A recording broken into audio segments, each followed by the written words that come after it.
Man, our nation, are you ready for the best damn sports show on the radio? Man, our nation, rise up.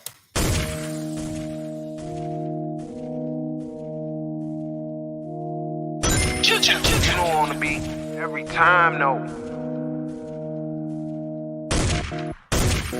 I would like to personally welcome you to Man Hour After Dark. Say that thing. While I bring you the host, Mike, Buck, and Cone. You know, ain't no more lit sports talk than what you about to hear right here. I second that. Go. You know that it's us when we talking about sports. Giving you facts on the field to the core. Tune in, we need the support. 1 hour too short, still listen some more. On all your stations, not dropping no music. Stripes like Adidas, but Nike just do it. Down 4 in the 4th, we go for the win. Michael 2 seconds, we taking it in. Buck, Mike, and Combs, you know what's going on. Man, now we're after dark, no LA, we the big spark. No 4th and inches, won't cut short. Got the best talking, it's all sports. Buzzing more than buzzer beaters. We coming live, all 3 speakers go. And what is up, man? Our nation, we are back live again, here to rock it for you tonight and into your afternoon if you're listening on Big X Sports Radio. We got Wayne G back again tonight. He's going to be co-hosting all with me all week. Again, Wayne, thanks for being on. It's awesome to have you here. Welcome, my friend. Excited to be here. I didn't really get to drop any of my hot takes on the last episodes. Maybe something will come up today. I mean, that's because you're talking to somebody that uses logic just like you do and doesn't just like think LeBron James is the greatest player because I said so. Or the sky is blue and somebody's like, no, it's orange. I will tell you, it is orange. So I think we got a pretty good show lined up for you tonight. Again, we're going to be breaking down a couple different things. We're going to be going over the Olympics with what's going on with Simone Biles. We're going to go over some of them boys. Some of you will be happy we're talking about them boys. We're going to go over some Cowboy news. I am not one of those people that's happy about that. We're going to talk a little NBA draft. You know, we're going to just be a little. What is that guy called that does that? I don't know. It's like Magic Mike or something. I don't know. I've seen him. He's like a leprechaun or something, right? No, the guy is like the Spice guy. He's like, oh. Oh, okay. I've seen all the memes. I don't know. Yeah, I've seen. I can't think of his name. I'm also old, so. So if anybody realizes what that one is, I know it's like something like the Spice Guy or something like that. I don't know. Yeah. We're gonna sprinkle everything in. Little sprinkle of everything. So another little sprinkle that we're gonna throw in, just because we got to do it. We're gonna talk about Vegas, baby. Who doesn't love Vegas? Who wouldn't want to go to Vegas? Because you, as a member, can go to Vegas with us. If you are a $5.99 a month member for at least 3 months, you're active in the chat, you're in our top 100 for our little points on there, which, if you didn't know, we have a little gambling machine on YouTube that you can go and you can roll your points on. I remember the first time before I was on the show, I think the 1 week I had over 1 trillion points because I figured me and being the gambler I am, figured out how to beat the system. And so that's what I did. I exploited it to my advantage, knowing I would never lose 2 in a row. If I lost 1, I would bet all my points the next time, knowing I wouldn't lose. I feel like I do that with video poker. I'll go on, I'll start playing video poker. Next thing I know, I've got like 1.7 million chips, and I started with only 400 chips. And then I go to the casino with $400, and I walk away with $0. Just the logic never works out. So, do you know how to play craps? I don't. It's such a puzzling. I know you got to like pick what number you think it's going to be or not going to be. So I thought that game was the hardest thing in the entire world. I'm like, man, I have learned craps. I never better go to an actual casino. I will probably lose with my shirt off my back so I play like a little casino game that I really like. And it's got all this different stuff. And like, as you get like experience points and stuff, you can work your way up to like the high rollers room. So I played, it's like $80,000 a roll that I play. And so I went on a tear 2 weeks ago. And so I was betting on like snake eyes and boxcars because it pays 30 to 1 at 80 grand. And I hit 5 times on it. So I got paid out $2.4 million each time I hit it. Oh, nice. I'm like, man, I wish that was real. I think I put, so you can have like a little safe in your room, and I put like $15 million in my safe by the end of that day. Robert Redford approach you with that stack of golden chips, the proposal. asking if he could sleep with my wife. I would be like, sure, go ahead, because I don't have a wife. I'd be like, sure, yeah, that's my wife. Take her. Next thing you know, I get arrested for trafficking. I guess. Yeah, pay first. Again, talking about things that you would never get away with. You could never make that movie. They're like, that guy's trafficking his wife. I think they make a lot of movies like that. I didn't mind that movie, actually. I thought it was fairly decent. Anything with Robert Redford is usually pretty good. The Last Castle is probably one of my favorite ones with him. Amazing. That was a great movie. And Gandolfini is just genius in that. So good. Yeah. I mean, that movie from start to finish is, and there again, it's one of those, if it's on TV, I'm watching it. Like I don't care. I'll stop whatever I'm doing. I'm watching that. So also with the Vegas thing, back. That's the one thing. You and I can go off into the weeds really quick. I've noticed. Like it goes like, whoop, and it's gone. Yep. So I gotta be like, oh wait. We actually have a show to do here. Hold on. Let me bring this back in. Bring it back in. So also with the Vegas thing. So I said you got to be active. Got to be in the top 100 in points at the time of the drawing. The drawing will be Super Bowl Sunday. So if your team doesn't make the Super Bowl and you don't win, or they don't win, you can still win. So I do believe we are going to either do it prior to the game or after the game. I know we're not doing it during the game because nobody would be watching. So the trip does include airfare, 3-night stay. It does not guarantee you entry into the NFL draft, though. So keep that in mind. It does not guarantee you that, and you must be 21 or older to enter. So Wayne, are you sure? We're going to see your ID if you want to enter, buddy. Oh, that'd be great. I haven't been carded in years. I got carded for a couple of weeks ago, and I'm like, for real? Do you not see all this gray hair? Like, do you not see this? Yeah, I'm at that point. So there's the three different types of people, right? You got the first person who is so offended that they got to ask for their ID and they have a fit and they want to talk to the manager and starts a fist fight. Then you get the other person who's like, oh my God, thank you. This is so amazing. I'm just the guy who's like, all right, if you really want it. Yeah, I'm like, okay. I'm like, seriously? Because like I do have a lot of gray here. So Drew does chime in about Robert Redford said in one of the best sports movies ever, The Natural. I don't know about one of the best sports movies ever. I'd say it's the second best baseball movie ever there, Drew. I think that A League of Their Own is the best baseball movie of all time, in my opinion. And then I think The Natural is second. You already know my opinion on that one because we talked about it yesterday. Well, I have two scales. So I have my favorite and then I have best. So for example, like lobster bisque might be the best soup ever, but I don't like seafood. So it's not my favorite. So Major League is my favorite movie of all time. I don't think it's better than Braveheart. I don't think it's better than Shawshank, but it's my favorite. And so when it comes to rating movies, I try to take my bias out of it. I have Major League, I believe, third behind The Natural and A League of Their Own. So Dawn chimes in. She got carded on her 40th birthday and her license was expired. I mean, at least it was you got carded and not got pulled over. But I guess you could say, hey, this is like a fake ID. It's, this is expired already. Right. It's like I said, most kids went to high school to get a great education. I learned how to make fake IDs and graphic arts. Ahead of the curve, then. Huh? I was. Well, now they're too complicated with everything. Like, I don't know how it is by you, but like here, like everything's imprinted. There's like a digital imprint of your face on your driver's license. Like it's hardcore here. Like, oh yeah. Counterfeiting is hard to do these days. I think the people who are really, really into it, they have like the actual machines that make the actual licenses in their house, and they make the fake IDs on those. I mean, did they Kickstarter to get that machine at their house or what? I don't know. I'm telling you, I don't know if it's the dark web, but you can find just about anything. I'm not going to say I know anybody, but there's some people back in the day in high school who used to shoplift a lot of clothing, and they would have those ink tags on them. And you know those ink tag removers, like a little electronic magnetic thing. Well, they weren't bolted into the cashier's desk. They were just like a standalone unit. And I know some people who shoplifted the unit before they shoplifted all the clothes so that they could take the ink tags off.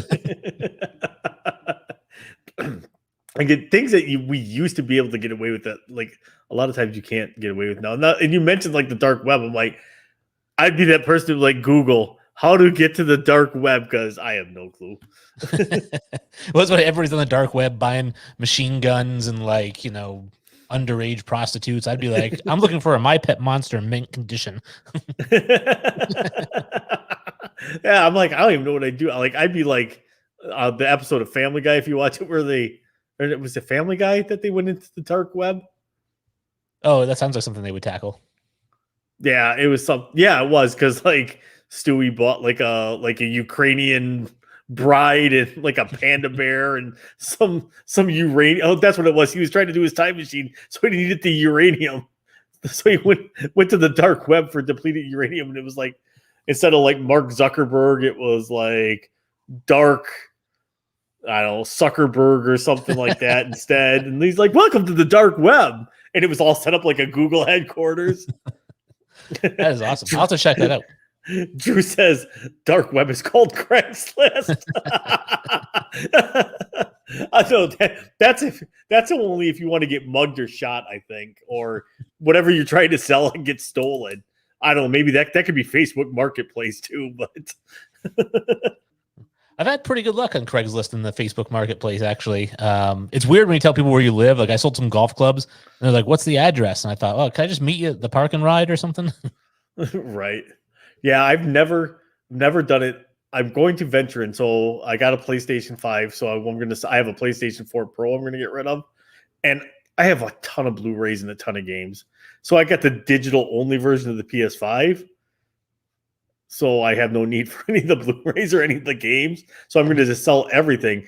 And my best friend did that. He put it on Mercari. Yep. And he only sold the system and like 2 controllers and got $500 for it. Right. Like I'm like, that's what you pay for a brand new PS5. I'm like, I'll put all that stuff on Mercari for like $500. Yeah, Mercari is great. The only thing I don't like about Mercari is paying the shipping. It's like eBay. You got to pay the shipping. Yeah. Doesn't matter. It's one less thing I have to move. It's okay. So why it's all getting giddy because I have a ton of like baseball cards because obviously like our age is like when the baseball card, that's kind of when the world kind of started to explode. Like until like 1985, all you had was like Topps or Bowman. Mm-hmm. And then all of a sudden Fleer kind of comes along and then Upper Deck in 89 and Don Russ and all those other ones. And so like I have just a ton of cards for baseball, football, basketball. I mean, you name it. Like I have like 4 Pedro Martinez rookie cards. I got like a bunch of Dan Marino rookie cards. I think I have like the complete set of like the 1982 Topps football set, which includes like a Ronnie Lott and a Lawrence Taylor. And I'm like, I just want to get rid of it. Like $500, somebody can have everything. Oh man, I'd be careful with that because I'm telling you, like some of those cards, you get them graded, you get like a grade 9 or something on that. You have one card that's worth $5,000. Right.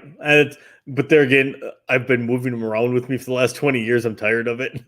All right, I guess. I'm never going to do nothing with it. So I do think so. You mentioned our age being into the card collecting when it really blew up. So I worked all summer. My parents used to own a store. It was a bottle redemption center in Maine. So we had to count the bottles. You know, come in and you give them 5 cents per bottle or can. And I believe we got 8 cents per bottle or can. But the funny thing is, I'm going through all these slug covered, disgusting bottles and cans. I'm 12, 13 years old. I was working for $2 an hour. And I did it so that I could save up for a 1992 Dunross Elite Frank Thomas card. And I was so excited when I got it. I paid $375 for it. I think I could get it on eBay now for like 15 or $25. Ugh. So it was the 91. I would think it was the 91 Upper Deck. And I bought a couple of packs. And that was the year that Jordan left and went to play baseball? It was 91 or 92. No, so he left in 94, 93 or 94. Oh, that's what it was. But 91, they had the SP1, which was him just taking batting practice with the White Sox. Right. And I pulled that card out of a pack. Right. Like shortly after it got released.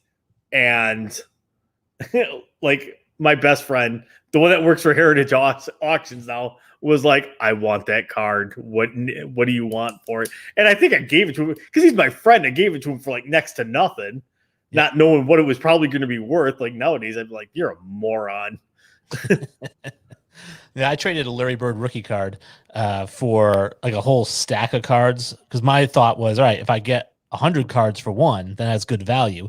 And the dollar amounts lined up at the time, but I think I ended up losing on it in the long run.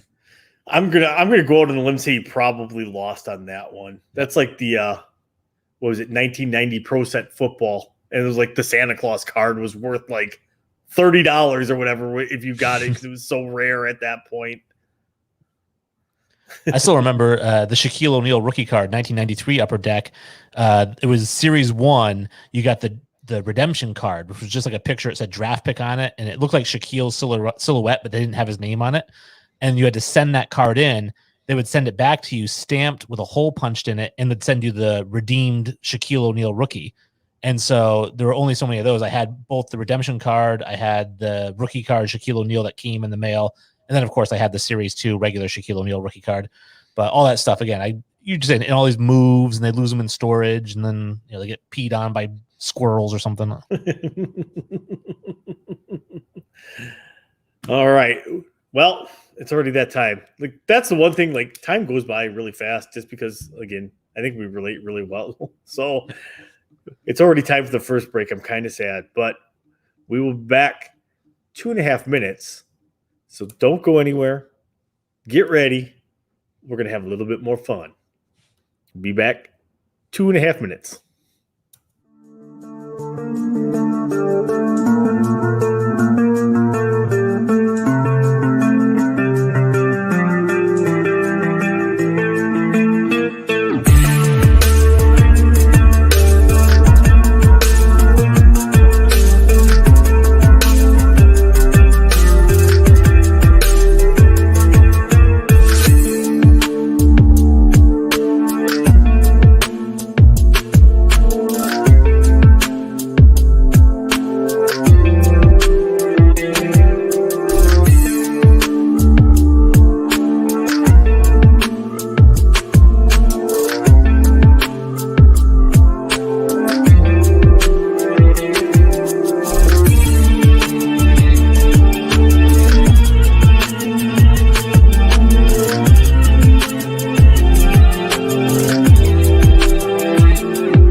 And we are back, baby. What's going on? That break music. Here, I say that break music kind of sounds like Linkin Park, kind of. Well, that's like there's the one that we do too. And every time it goes off, I think of the song "The Percolator." It's like bump, bump, bump, bump, bump, bump, bump, bump, bump. I'm like, it's time for the percolator. It's time for the percolator. I'm like, I'm just showing that my age on that one. I'm like, I was joking. I'm like, and somewhere in Green Bay, Wisconsin, in a bar, they're still playing that song. because that's the way Green Bay rolls sometimes with their bars.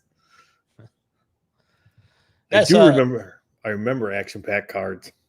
Yeah, they had the it was like the pop-up kind of feel to them, right? Yep. Yeah, I don't know. Drew mentioned he had the 1990 or 91 score, Bo Jackson with the shoulder pads and the bat. Nike referred to that as the ball player, and that poster had a prominent spot in my room. I think that poster had a prominent spot in most guys' rooms around that era because there was no better athlete than Bo Jackson. Well, what poster was more prominent, the Bo Jackson ball player or the Michael Jordan with his knees bent from the foul line, Jim? Ooh. I'm still going to go with Bo because everybody wanted to be Bo because he was a multi-sport athlete. That's just personally, I think I had the Bo Jackson probably, and then the rest was like Jenny McCarthy Playboy, Pamela Anderson Playboy, Anna Nicole Smith Playboy. Because Playboy did like a poster line for a while, so they weren't nude, but it was like, I'm sure my parents like, crap, he hit puberty. Why is he spending so much time in his room? It's all his posters he bought me. So now we're going to get into, a little bit more serious topic here. We're going to get into the Olympics now, and more specifically than the Olympics, probably the one person that was probably considered the face of the entire Olympic Games, Simone Biles. She now pulled out of the team finals and is pulling out of all of her events. According to what she said, and this is just what the quote I read, she said she had no idea where she was when she was in the air after her vault. She felt her head wasn't in it, and she feared she might get hurt and spoil her teammates' chances at a medal. What are we thinking on that one? Right choice, bad choice? Which way are you going on this? You should never risk an injury. I just don't think you should. And if she felt like the way that her mind was, she wasn't fully in it, there could be an injury, particularly on something like the uneven parallel bars, which you have the high bar. If she were to slip on that and bang her head or something, don't risk an injury. I have no problem with that. And I actually really have no problem with people just saying, I don't feel like doing this. I do think it lets her team down. She thinks she's supporting her team by not, messing up in one of the other events and costing them points. But I think that it hurts her team because I was watching some of the gymnastics and none of the other gymnasts are even close on her level. So it's like she's the greatest of all time. She's the greatest U.S. Olympic gymnast of all time. Oh, yeah. I think without question. I had heard somebody say that she was the greatest Olympic gymnast without specifying U.S., but I don't think that's true. I did find, I think it's Larissa Latina had 18 medals in the Olympics, including 9 golds. She actually medaled in every single event, whereas Biles will only get the gold typically in the floor and the vault, and then the all-around. But she doesn't medal in the bars or the beam. Yeah, and that's why I specifically say U.S. athlete, because saying she's the greatest is way too broad of a term because, well, I don't know squat about gymnastics, so I'm just going to go, I think, saying she's the greatest U.S. Olympic gymnast of all time. But I personally feel like, I agree. If her head wasn't in it, she felt something was off, don't do it. You made the safe call. You made the safe play at that point. I think she is going to hurt her team a little bit because there again, you are the greatest U.S. Olympic gymnast of all time. And you think you're going to hurt your team? Like, you at 50% is probably better than most of the gymnasts at 100. The woman's had 4 new gymnastics moves that she did that are all named after her. So, right. No, I don't think any other gymnast in U.S. Olympic history can even say that one. I'll go with all of them on that one. 4 moves in a year. So I agree with it because, we've all hit a spot in our life where something just felt off and we didn't feel right. And, maybe we just shook it off and we went through it and maybe something did happen. Maybe we lucked out and nothing happened.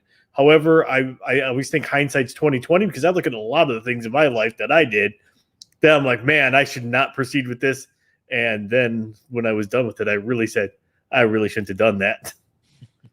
Not only that, and I don't want to get into a deep philosophical conversation about it, but I do believe that everything in the world is connected. I mean, everything has an energy field around it. Human beings have energy fields, tables, chairs, everything has an energy field, and we're all connected.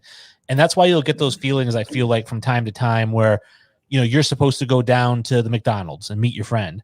But before you leave, you just get this really sick feeling in your stomach. Like, oh, I don't know if I should go down there, and you don't. You're like, hey, what? I'm not going to go. I just get this bad feeling. You call your friend up and it turns out there was like a shooting down at the McDonald's or something. You know what I mean? Like there's just the universe tries to warn you because all the energy is connected.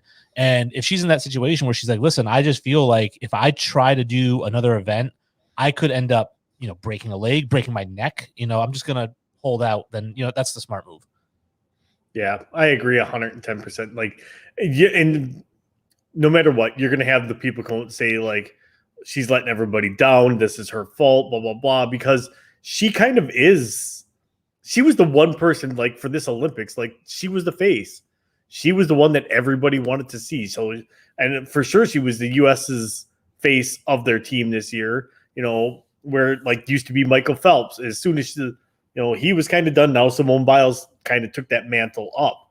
And I think that there's going to be a lot of people that are going to be like, she's letting us down. She's letting us down. No, I don't think she's letting anybody down because she did what she thought was best for her. And she wasn't forced out of anything. She did this all of her own accord.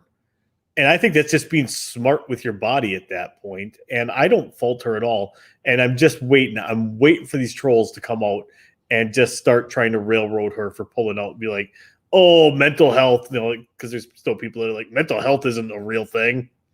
Okay. Well, trolls is a great word for it because we talked about it before we started recording that most of the people who have a problem with anything are people who aren't participating in whatever it is that they are unhappy with. The people who are going to railroad Simone Biles and say she's letting down the country, she's letting her team down, they're people who aren't even watching the Olympics, let alone watching gymnastics. They're just sitting home, not even caring until they saw the story come across their phone, and now all of a sudden they care.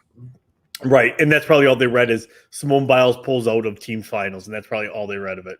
Yeah, and then to the keyboard. Right, and be like, oh my God, I can't believe she did. Yeah. Well, Drew chimes in and says, if you are injured and to the point you can't focus, you're not going to score your best. So what's the difference between not winning because you're not 100% or dropping out? I agree. Yeah. I mean, so if you're going to get a 0 getting hurt or you're going to get a 0 by pulling out, might as well just pull out and not get hurt. Absolutely. And there again, your body, nobody knows your body as well as you do. So that's why I always get mad, like with some doctors, because like I have shoulder issues and I can feel right where I have my impingement that like makes my hand go numb, and I'll be like, it's right here. Like, no, that's not it. I'm telling you, I move it certain directions, and that's where it is every single time. I'm pretty sure I know my body. I may not be a doctor. Yes, you got me there. However, I do know the habits of my own body. Right. And I can understand a doctor saying that's not it in the sense that maybe he says, hey, listen, you're feeling that pain there, but the actual tear or whatever it is actually on the backside and your brain's just sending the signal here because that's the closest, but they think we're dumb and we're not going to understand that. So they just say, no, you're wrong. Right. And it drives me nuts. And it's more, so my doctor actually listened to it. The orthopedic surgeon listened to it. And they're like, well, we got to go to physical therapy. But the physical therapist didn't believe that. It's like how you got frozen shoulder. I'm like, no, I legit have an impingement and a partially torn rotator cuff. The more you yank on it, the more I really want to kill you. So I had a partial tear in a ligament in my knee a little while back, and I didn't do it playing sports or anything. It was just like one morning I woke up and I was like, man, my knee really hurts. And the next thing you know, I couldn't go upstairs. I couldn't bend my leg at all without excruciating pain. So I went to the doctors, and the doctor, of course, was like, oh, you probably just slept on it wrong.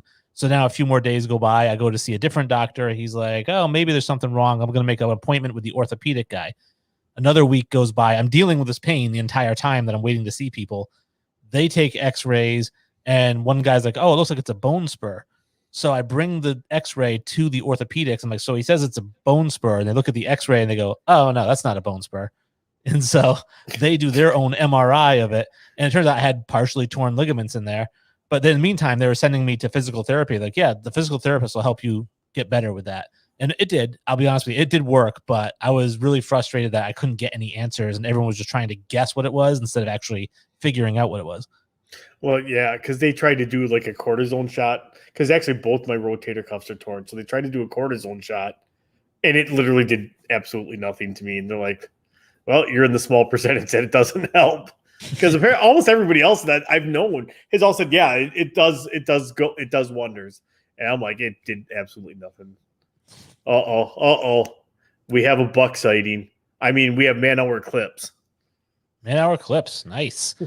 Like sports clips, except not as fun. and you probably don't get a good haircut because Buck's bald. So everybody just you go to man-hour clips to get your haircut. You just come out bald. We got Nana checking in. Hi, Nana. Hello. Wait, you got to say hi to Nana. Hey, Nana, how's it going? It's a rule on this show. Nobody disses Nana.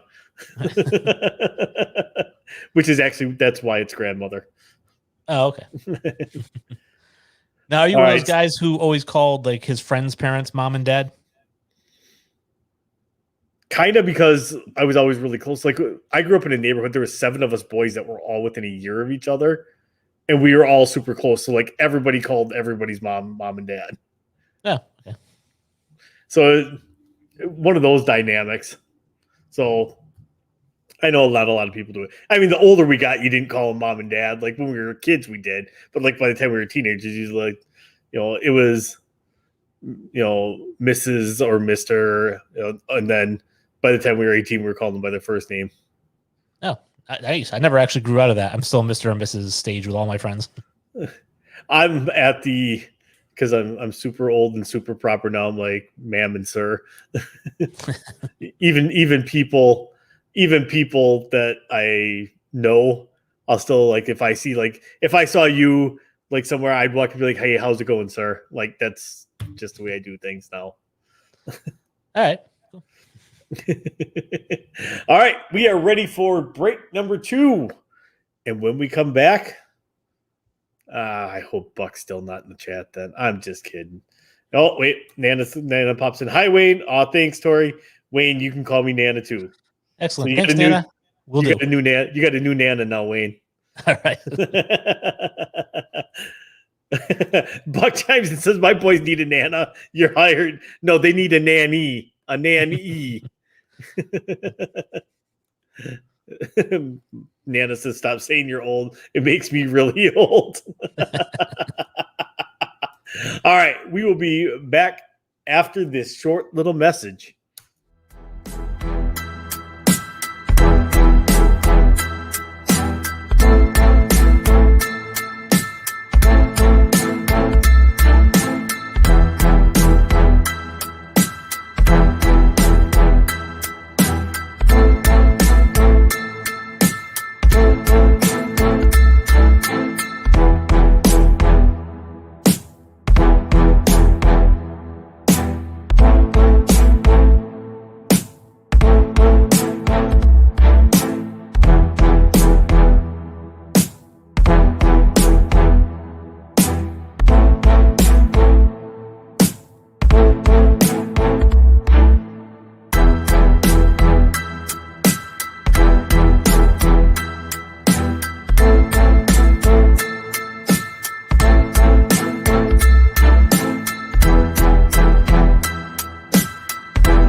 And we're back again.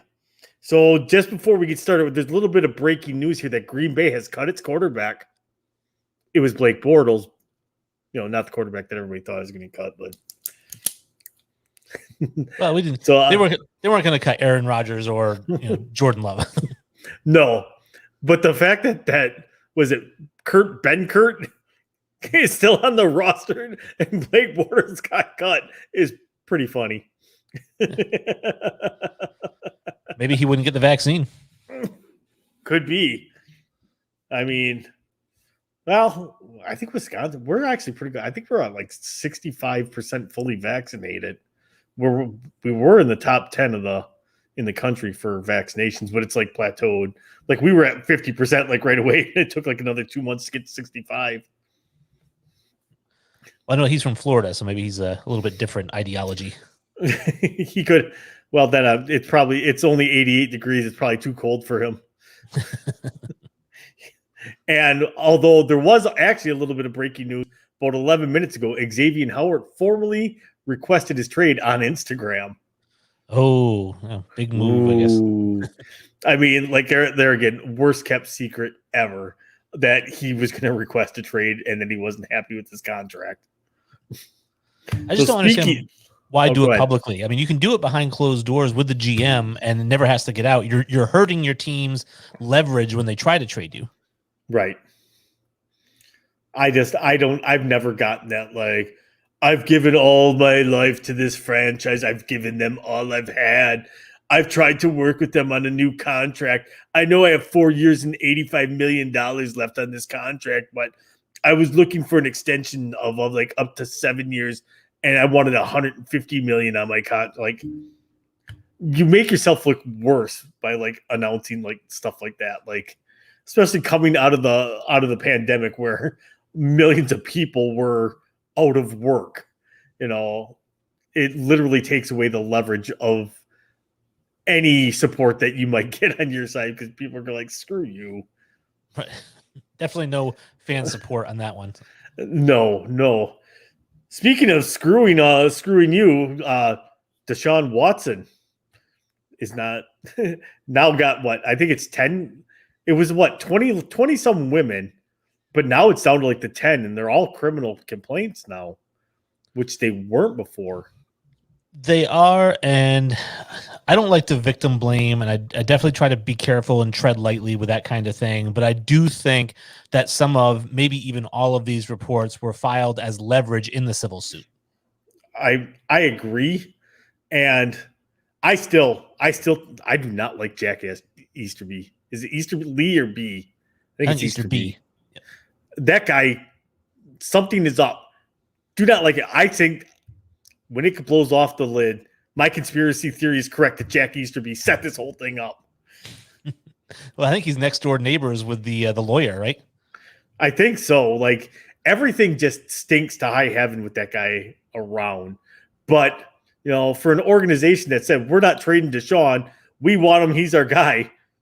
Rumor has it they're listening to anybody that's willing to offer what they want, though. They have a pretty high price tag on him. They do. I guess I had read 5 picks and 2 players that can contribute right away, which is a tall order. And I guess it's a good jumping off point. I don't think you're going to get that. But I could see them, a team like, Miami Dolphins ponying up 3 first-round picks and Tua, maybe. And that's that was kind of like the original and initial framework of what they thought a deal could be, because they were saying that Deshaun had kind of hinted that he really wouldn't mind going to Miami, and the Texans were in love with Tua anyways, and they really kind of wanted to draft him, but obviously with Deshaun, they weren't going to do that. So I honestly still think that's a deal that could potentially get done. So now with this Xavier Howard thing as well, would you maybe throw Xavier Howard in there just to kind of complete the deal? But they don't get the 5 draft picks. They get 3 firsts, though, and 2 pretty good players. They do, and I don't know if I would have to confer with Xavier if I'm Houston, because I don't want him to be my headache if he comes here too. Like, does he not want to be here either? This is a team that's probably going to go 2-15. So, I mean, does he really want to be there? I don't know if he does. And so I would just package Tua in the 3 firsts and see if that gets it. I understand why they're asking for 5 picks and 2 players, because if they've already got that deal on the table, I feel like, with Miami, and they're seeing if they can just get 1 or 2 more things out of it. Trying to squeeze more blood out of the turnip. Yeah. Yeah, I don't know, because they're getting 5 picks. One, nobody can trade 5 first-round picks, because I think you can only trade 2 years ahead, if I believe now. Right. But you could trade 3 and then 2 second-rounders. Right. Or I would say maybe like a third and a fourth. Like if I'm going to give up first-round draft capital, I'm not giving up second-round draft capital.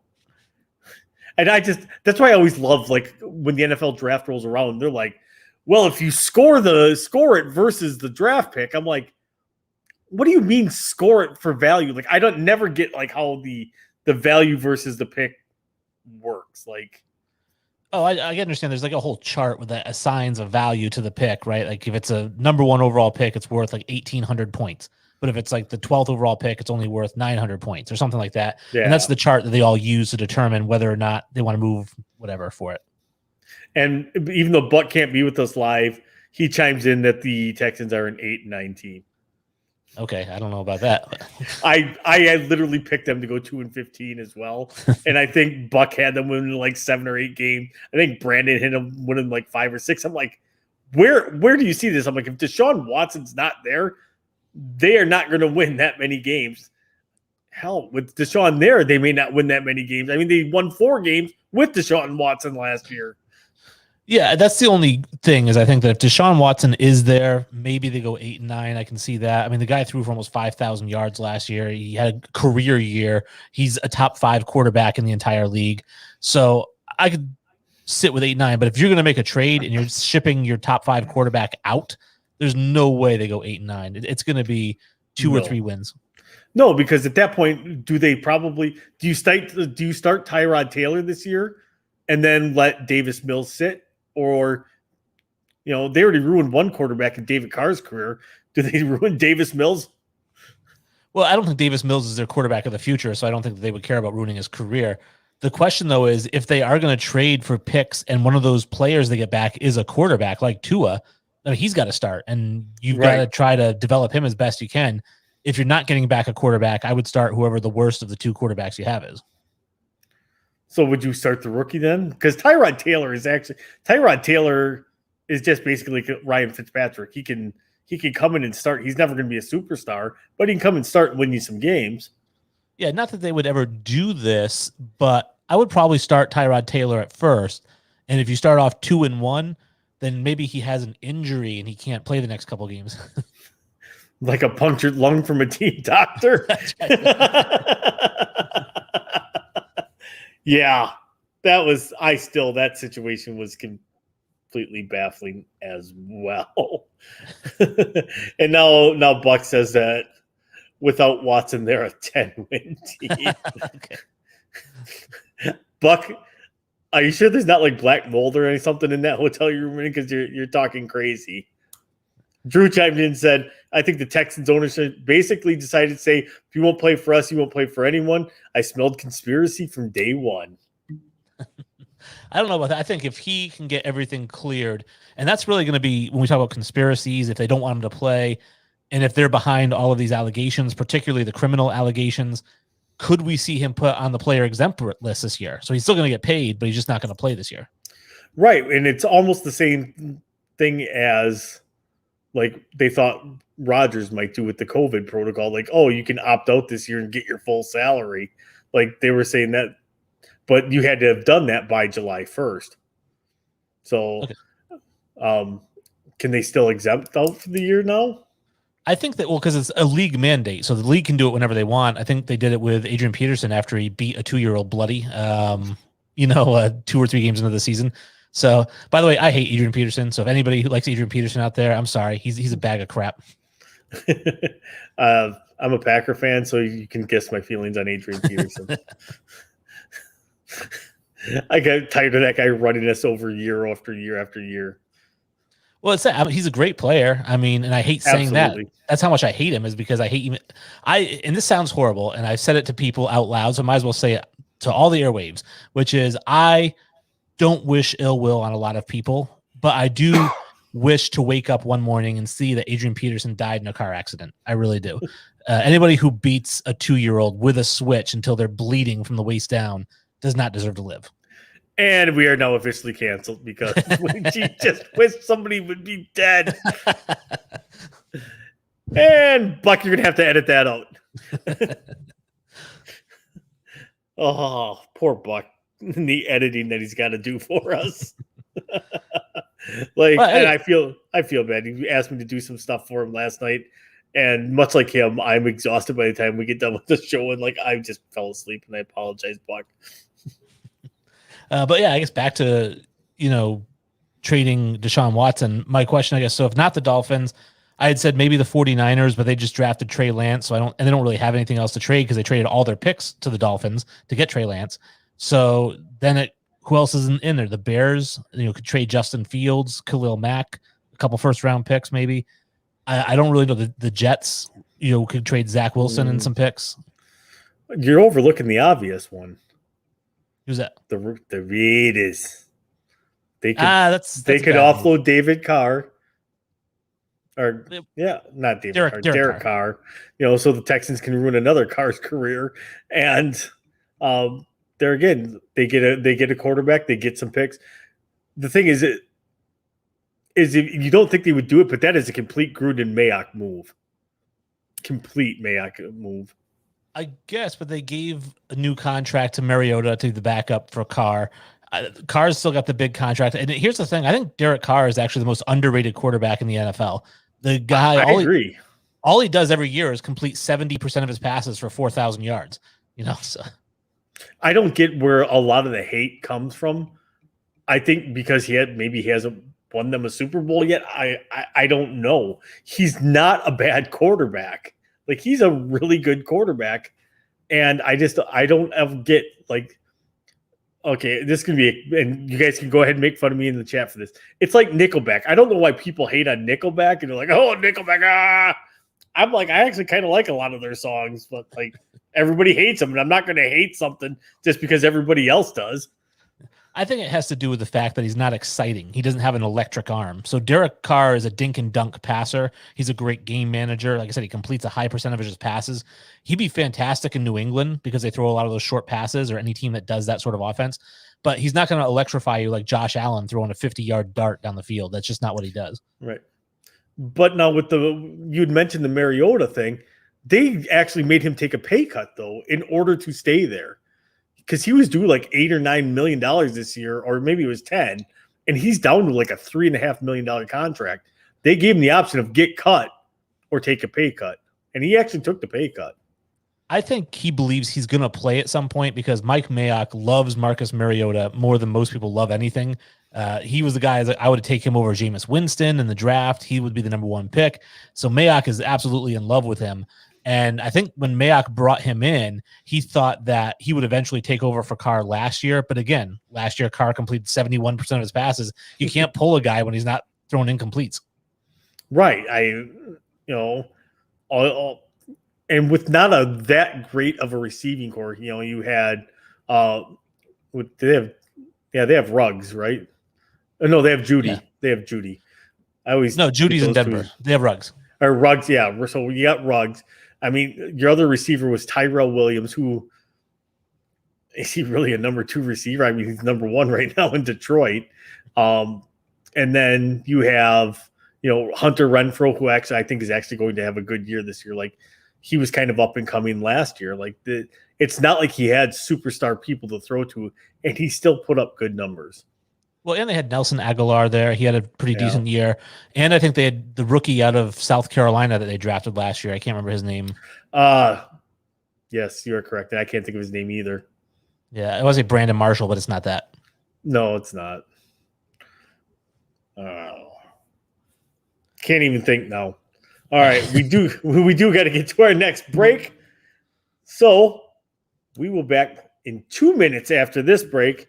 And after break, we're gonna talk a little bit more of football, a little more basketball, but we're also going to introduce a little bit of a new game, and we do want you guys to play along. So this is something myself and Wayne came up with, And Buck, you're just going to have to go with it. So we'll talk to you in 2 minutes.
And we are canceled. I'm just kidding. We're back. So we're going to kind of move on. And it's just funny because my phone just all of a sudden started going off again. And it's CBS catching up. Like, breaking news, Xavier Howard has requested a trade. Like, you know, the one that my other sports app that I read posted 20 minutes ago. CBS is way behind. They are. I don't know what sports apps you use, but like I literally keep CBS Sports, one, because that's what we do our fantasy football through, and two, just to see how far behind they are everybody else to report things. And they're always behind. I'm in like a group chat, and so they post stuff because they monitor Twitter, they monitor Instagram, they monitor everything, and so usually I'll get it on the app or the chat I'm in. It'll pop up there, and then it'll pop up on ESPN or wherever. Yeah. And it's just amazing how fast some of even your connections like that, like get that information and disseminate it and distribute it to an entire group of people before you hear any other network or anybody else talk about it. I'm pretty sure that Schefter really doesn't have any of his real takes and has zero connections. He just infiltrates other people's group chats and gets all of his sports news from that. It wouldn't surprise me. I've always said, when people say they have an anonymous source, I think of that as a made up source. Like you just kind of are saying somebody told you this and nobody actually did. Right. Anonymous source. I mean, literally that can be anything, absolutely anything. And even with when the Aaron Rodgers thing first started coming out, Schefter had to come out and say, I don't have any real solid source. This is just off of what I've gathered. So I remember you cobbled together a story and just ran with it. Well, I remember when everything was going down with Tom Brady, I remember Schefter was reporting one thing, and what was it on the NFL Network? Ian what's his name? Rappaport. Ian Rappaport was reporting another thing because apparently Rappaport, I think, is Kraft's guy and Schefter is Belichick's guy. Which is kind of funny. I would just like get together and then just like, how do we mess with these guys today? Well, I don't know if you heard the story that way back when Joe Dumars did that. So Joe Dumars was trying to figure out who was leaking information to Woj on ESPN. And so he went to each of his assistants and said that they're going to be offering a contract to one of their players, and each assistant got a different amount that they would be offering a contract for. So when Woj reported it, he knew who it was that leaked it because he gave that one guy the amount. Oh. Well, good night, Nana. It's okay, guys. Long day tomorrow. Thanks again, Wayne, for helping out. You rock. Night, everyone. Big hugs. Big hugs, Nana. Good night, Nana. Sweet dreams. Hopefully you can dream about whatever you want. I personally like nightmares. Isn't that weird? I like to have scary dreams. I don't know. I'm going to blame this on you because I had really weird dreams last night. I have weird dreams every night. It was you. Did you Inception me? I don't know. I always tell people my mind, like when you see that movie The Cell with Vincent D'Onofrio and Jennifer Lopez, that's an amusement park compared to what's going on in here. It's nuts. Because like I woke up this morning, I'm like, where did that dream come from? I'm like, that was just awkward. So Wayne G and I were kind of had a little thing going last night where we're talking about like, you know, we like movies, we like sports movies, we like movie quotes. We're big on quotes, guys. So we thought we'd start a game tonight, and you guys can go ahead and play along with us in the chat. What we did is we each came up with 5 sports quotes, and each one of us has to guess what movie it is from. And there again, you guys get to play along with us on this. Wayne, you're the host. You can go ahead and probably stump me right away. I'm not going to lie. I'm going to softball the first couple in there. Okay, and then it gets harder. Mine are all pretty good. And actually, I had mentioned in our chat that I have a soundboard here. I've added the 5 quotes directly from the movies into my soundboard. So I'm going to read them with no inflection. And if you need help, I'm going to hit the soundboard so you can actually hear the quote from the movie. If that doesn't help, I'll tell you the answer. Now, even if you do get it, we'll still play the clip just because it's all good fun. I'm going to go totally improv and try to act mine out to try to give you a clue because I'm not cool. I don't have a soundboard. you got some costumes in the background you're going to put on to be the characters. I mean, if I would have had time to prepare, I probably could have did some stuff, Wayne. All right. So I'm going to give you, here's your first quote. Again, these are all sports movie quotes. And the first quote is, "There goes Happy heading for the cash machine. Oh, yeah, he's going to get himself a middle linebacker. That guy's got the best players money can buy." That would be from the program. It is not from the program. What? No, actually, let's play that clip and see if you can get it with the clip help. There goes Happy heading for the cash machine. Oh, yeah, he's going to get himself a middle linebacker. That guy's got the best players money can buy. Is that Any Given Sunday? Blue Chips. That is Nick Nolte in Blue Chips. Yes. How did I miss that? Oh, I don't know. Right off the bat, 0 for 1. I knew I was going to be bad at this one. I just knew for whatever reason. I'm like, God. And now I feel bad because I'm going to go like pretty easy just because like we try to keep it. So this one, I mean, if you don't get this one, I'm ending the show. Okay. And it's pretty easy. If he dies, he dies. Oh, it's Drago from Rocky IV. That's piece of cake one. I told you I softballed the first one in. I thought about doing that, but I was like, no, we're going to, it's Wait, sports movie guy. Like, screw this. I'm going right for the throat. It's sports movie guy versus sports movie guy. Which I'm really mad about the Blue Chips one because that's it. That's the part where he starts going off about the booster. Yep. And it's one of my favorite movies that I've ever watched, but I just haven't seen it in forever. Because, I mean, you had Shaq in there. You had Anthony Hardaway. Mm-hmm. I'm trying to think. There was another college player in there, too. Ricky Rowe, who Ricky Rowe is the character name. He's played by Matt Nover from Indiana. Yes. That's who it was. I kept wanting to say Rafe LaFrentz for whatever I know. reason. Well, I mean, Calvert Cheney was in it. There was a bunch of people in it. So. Yeah, it was and one of the best movies because it's almost a true to life form version of what NCAA college basketball is. Right, and I think that Nolte was supposed to be like a Bobby Knight type, never falters on his principles. Right. Yeah, my favorite part was when he goes to like French Lick, Indiana to recruit Ricky Rowe. He brings Larry Bird with him. I almost did that clip where he's like, I don't know, son. I don't think you're ever going to make it. He's like, bad knees, bad back, can't jump, pathetic.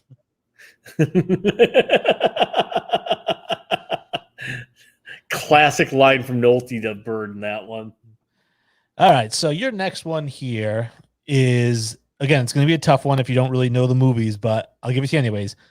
We'll go out there and we'll work that wall together. Don't help make a joke out of you.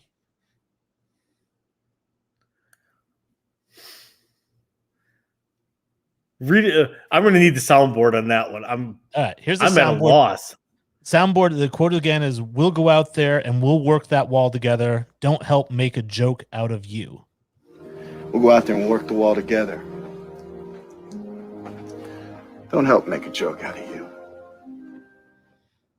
Work that wall together.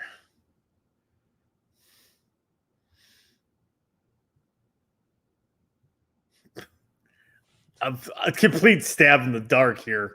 All right. Remember the Titans? No, that is from For the Love of the Game. That was Kevin Costner talking to the guy in the locker room after the home run ball bounced off his head and went over the fence. I'm not gonna lie. I've never seen that movie. What? That's such a good baseball movie. It's so good. I'm going to have to now watch that. Yeah, it's fantastic. Basically, he's throwing a perfect game, and each inning he's kind of flashing back to a moment in his life. That's kind of cool. Yeah, it's a really cool movie. Like a way better version of Ken Burns baseball. I guess, yeah. Ken Burns baseball is actually pretty amazing. So it's just super long. I hope you don't have anything to do for the next 24 hours of your life. All right, well, hit me with what you got. What's number 2 for you? It's plain and easy. What? I don't play defense. I don't play defense. Who? I mean, that could this be one's any. A little tougher, right? Yeah, that could be any. I don't have a soundboard, so I'll give you a hint. Okay. The next part was recently released. Oh, okay. All right. So Space Jam. Yeah, Bill Murray from Space Jam. Okay. All right. That's a good one. Yeah. It's like I said, I don't have the benefit of the soundboard, so now you're going to make me spend more money I don't have, Wayne. Well, because I think if I heard Bill Murray's voice, right? And I'm like, how do I really do a Bill Murray voice? Like, I really can't. I'm just proud of myself. I did not put any Caddyshack in my list. I was proud of myself. Oh, well, I didn't use Major League just to not spoil it, but well, because we both could probably recite the movie Major League word for word, so I couldn't use that in good fun of the game. I could not use that anything from Major League. Well, this next one actually I think is the easiest one of my 5. And the quote is, "Now you're thinking. First you smile, then you think." Now you're thinking. First you smile, then you think. Man, you came at me hard, and I don't like to lose, Wayne. I'll use a soundboard. I think once you hear the voice, you'll get it. Now you're thinking. First you smile, then you think. Well, that's Remember the Titans. That's Remember the Titans. Yep. Yeah. Hey, I wish I had the little ding button I had on here. Ding, ding, ding, ding. I was gonna say because that's Denzel. Yep. This one I may stump you on. Okay. I don't know. I'm gonna try to do this voice. I may fail absolutely miserable at this. Oh, we're doing impressions too. Awesome. Because I'm not cool and don't have a soundboard. Wait, Alexa. I'm just kidding. Alexa, stop. All right, so here we go. You're gonna eat lightning and you're gonna crap thunder. Oh yeah, that's Rocky. Yeah, Mick. Mickey, yeah.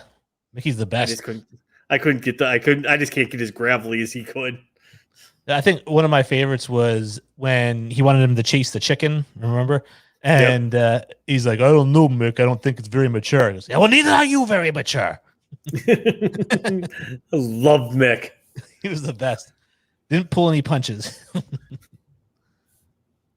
All right. So this one here, it's a short one. So again, you're going to have to be familiar with the movie because it's only 4 words. And it is Greatness Courts Failure, Romeo. Greatness courts full. Is that for the love of basketball? It is not. This is the soundbite. Greatness courts failure, Romeo.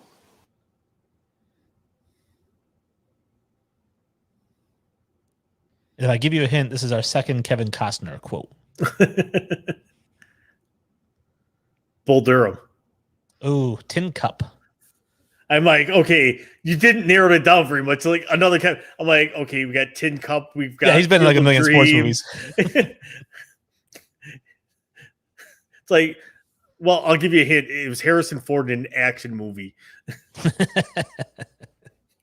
Oh yeah, but no, I figured that's a golf movie. Obviously, that's the scene where Romeo's giving him a hard time about how he had taken 13 shots or whatever on one hole, and he's like, "Greatness courts failure," which is such a great line. Which sounds like my golf game altogether. So this one again. So I tried to go like a little bit tougher than easier, tougher, easier. So this one again, you'll get this one probably almost instantly. Pain heals. Chicks dig scars. Glory lasts forever. Whew, okay, this is a football movie, right? Is this Friday Night Lights? No. Oh, man. I'll give you. Right. Yeah. I don't have a soundboard, so I'm going to give you another guess. Okay. Any clues for this one? I know it sounds familiar, but I can't. You are correct. It is a football movie. Right. Okay. All right. Without giving it away, like if I said anything else, it would literally give it away. Yeah. Yeah. I'm probably gonna end up punting on this one. I mean, the only one I can think of is Necessary Roughness, maybe. No, the great one, Shane Falco in The Replacements. Oh, yeah. See, I don't love that movie. I know I've seen it a few times, but I don't love that one. I just watched it like 2 weeks ago. So Drew actually was playing along. And Drew, if you'd have looked at the chat, you just saw Drew. Oh, there we go. Yep. Good job, Drew. I did not know that's not one of my movies. My favorite character in that movie is probably Jon Favreau as the police officer. I got you the ball. I got you the ball. You give me the ball. I got you the ball. What other football movie was he in?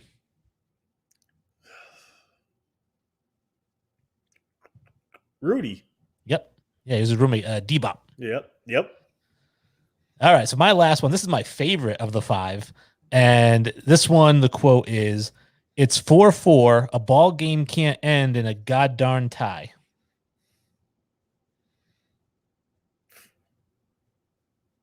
Is that Bull Durham? It is not Bull Durham. We'll see if the voice gives it away. It's 4-4. A ball game can't end in a god tie.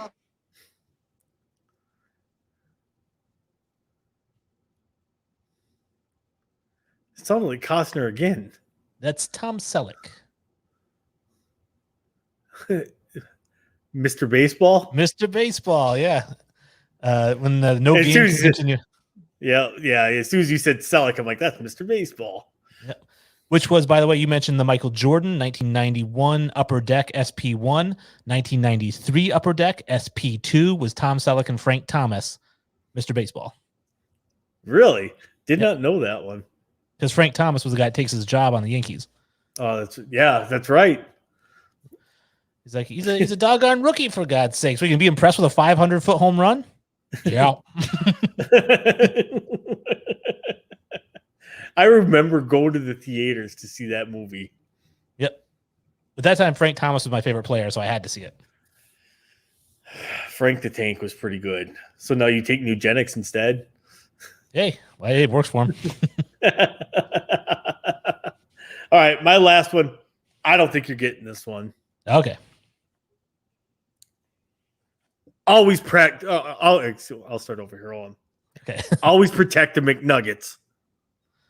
Always protect the McNuggets. So it's somebody who got kicked in the crotch or hit in the crotch somehow. Maybe not wearing a cup. Oh boy. I'm gonna think baseball, hardball. No, I'll give your hint. It's another football movie. Another football movie. The Gridiron Gang. No, Oh, it's the all right. remake.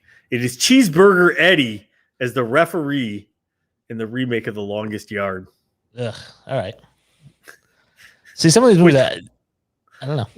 Which was not very good. Not great. No, I mean, Adam Sandler still got his $20 million for it, but Right. I mean, look at the names that they had in that thing. yeah. All the wrestlers, and then you had Bill Romanowski, who another psychopath who was broke a teammate's orbital bone in his face, by hitting him with a dumbbell or something, and then all those guys were roided up. It was crazy. That's the thing. Like, how Romanowski actually didn't try to physically kill somebody on the field, I don't know. Apparently, he just only saved that for like the weight room and at practice. Do you remember the TV show? It was on Spike TV, Pros versus Joes. Yep. And I remember they had one episode where you had to catch a ball over the middle on Romanowski. And this one guy, he had laid him out like 4 times in a row, and the guy started crying. He was laying on the field crying. I just remember do you remember the episode with Bo Jackson? And like they had to try to stop him at the goal line. Oh, I didn't see that one. I saw the one where he did shooting. He was like shooting skeet. And then they did one where he had to try to run home on a fly ball. He was going to catch it and try to throw you out at home plate. But I didn't see the one where they had to try to tackle him. That would have been great. There was one, they had just 2 cones like set up, like he had to stay inside those cones. And I think like 3 of them, he just demolished like 3 of them. And I want to say like the 4th guy actually stuffed him. Well, my favorite, the Joes always talk smack to the pros going into the competition. And my favorite was the guy right before he boxed Roy Jones Jr. running his mouth. And Roy Jones Jr. just pummeled the guy. And there again, because everybody likes say, I could do that while I'm sitting on the couch drinking a beer, eating my Cheetos. I tell people because I played basketball my whole life, and I played against guys who played in the NBA. And I can tell you that it's a completely different level. It's like you live in the Matrix. It's like a different world that not everyone gets to see until you get a chance to play against these guys. I played basketball in Connecticut against a guy named Will Solomon, who averaged 20 points per game at Clemson and was drafted by the Grizzlies at the time, Vancouver Grizzlies, and played most of his career over in Europe. He's about 6'3", and this guy was knocking down shots from half court, and the ball wasn't even touching the rim, just nothing but net. And then he would jump over guys and dunk with 2 hands. And I mean, unstoppable. Like nobody could see anything like it. His ball handling skills were so fast. And this is a guy who wasn't even good enough to sit the bench in the NBA. Right. Yeah. So I wasn't in high school yet. It was a couple years before I went, but the University of Virginia head coach, we had to play him in the high school tournament. So Tony Bennett. And I remember the game got done. I don't remember what the final score was, but I remember Tony Bennett had 53 points and our team scored 51. So it was not a close game. Like we got blown out. So that is my big high school thing. And like literally, but you could see him on the floor. And one of my really good friends played basketball with him in high school. And but like you said, like it just completely different level. And there again, being a coach's kid, because Tony Bennett was still the coach at UWGB at that point, and you get raised. You're basically raised in the gym, so a lot of times you get these players like that are coaches' kids like that. They become pretty excellent players. So the all-time leading scorer in Wisconsin high school basketball history actually graduated, I think, a year ahead of my best friend at his school, but his dad was the high school coach, and every day he would be in the gym. He would shoot 100 from the free throw line. Like he had like 12 different stations that he would shoot 100 shots from each. So the kid was putting up 1,200 shots a day. You're going to become a pretty good shooter and player putting up that many shots a day. Well, so my fun high school story, because there's so many big names involved, is so our starting center in high school was 6'10". His name was Ethan Cole, and he played at Syracuse University. And then our starting power forward was a kid named Matt Bonner. And then our starting small forward was former 6'6". NBAer. Yep, for multi-time champion with the Spurs. Yep. So we had a 6'6" small forward who went to, I think, Keene State here in New Hampshire. Our point guard was 6'4". He played at UMass. And I remember the first round of the state tournament playoffs, we played against Memorial High School. I think we won 128-31 or something, just demolished them. So the next round was against Manchester Central, who was our arch rival, and they decided to play a stall offense, just kind of holding the ball at midcourt. They weren't going to run with us. They're throwing it back and forth. The final score of that game was 30-29 that we ended up winning. And at the buzzer, their senior captain missed a three-pointer, rimmed out, like toilet bowled out at the buzzer. His name, Ryan Day, Ohio State head coach. Nice. And now I'm really glad he missed that shot. And the fact that you guys won. That's the one thing I hate with high school basketball is the lack of a shot clock. Yep. Because people can play that stall offense like that. So I do not like that aspect of it. So that was our new game. So whenever Wayne's on, we're going to have to play it. And apparently I'm going to have to brush up on stuff because I completely stunk at that game. I have to add a soundboard to my Amazon wish list. So Wayne and anybody else that wants to give me donations, go ahead. So I could get that set up. So when Bucks miss MIA, I can run things. Well, I'd say a free plug for Sweetwater is where I got mine. It's a Roadcaster Pro, I believe, and it is fantastic. I think it's $500, and I got it with the 48 months 0% financing. Nice. And what did you buy it right from them? Right from Sweetwater. And they're fantastic because you place an order, they have a rep who gets in touch with you. If you have any trouble hooking it up, you can reach out to that rep directly and he'll walk you through everything. They're very responsive. And like I said, they offer between 24 and 48 months at 0%, depending on what month it is. Different brands are on sale. So with all my Rode stuff, like my mic is a pod mic by Rode. I got the Rodecaster Pro soundboard, and I just waited until it was 48 months. Nice.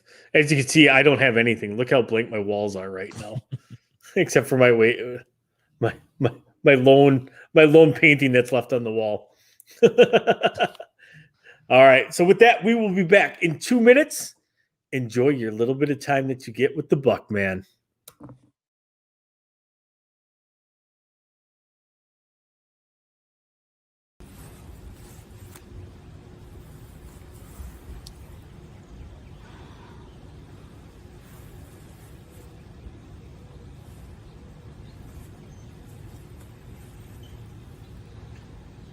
ManHourRadio.com.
I almost Buck's got to fix that break because there's like a black screen for like 30 seconds, and every day I'm like, okay, I got to remember that, and I always forget about it.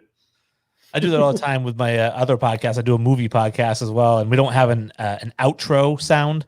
So like my sports one, I have Kenny Smith going, "It's over," right? But my movie one, I don't have anything. So we're always like, "Okay, bye, I guess everybody." Here we just try to mute each other and then end the show. Which I don't know if you've seen that, but we've done that a couple of times. Like that's literally the game is who can mute who first at the end of the show.